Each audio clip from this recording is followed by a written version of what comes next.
What's in all those cakes anyway? Beer. We supply Harm's entire staff with the finest Deutsch brews. Really? That must be a lot of beer. Indeed. Our studies show that criminals drink 3 times as much alcohol as law-abiding citizens. So beer turns people into criminals?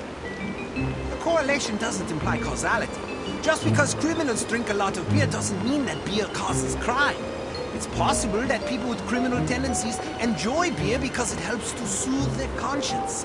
Or perhaps criminal behavior is caused in part by a genetic predisposition that also, coincidentally, makes criminals like the taste of beer more than the average person. Who knows?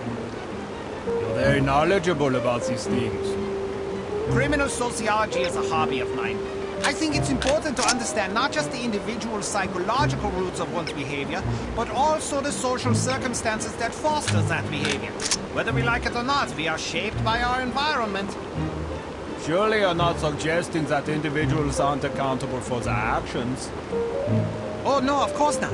Just because we are products of the societies we're born into doesn't absolve us of personal responsibility. Our religions and laws teach us what is right and what is wrong. Frequently, the right choice is the more difficult path to take. It requires sacrifice, self-discipline, patience, virtues that many of us find somewhat lacking in our natures. But what if you're born into a hedonistic culture? Look across history. The reason hedonism is discouraged by most religions and governments is that it weakens a civilization. It breeds sloth, petulance, degeneracy, and selfishness. A divided nation is a fragile nation waiting to be conquered. Unity is strength. Humans instinctively fashion order out of chaos. It is a natural, probably genetic impulse. Therefore, even an individual born into troubled times has the capacity, and even the duty, to behave in a manner that promotes unity, however difficult it may be. Then what about us?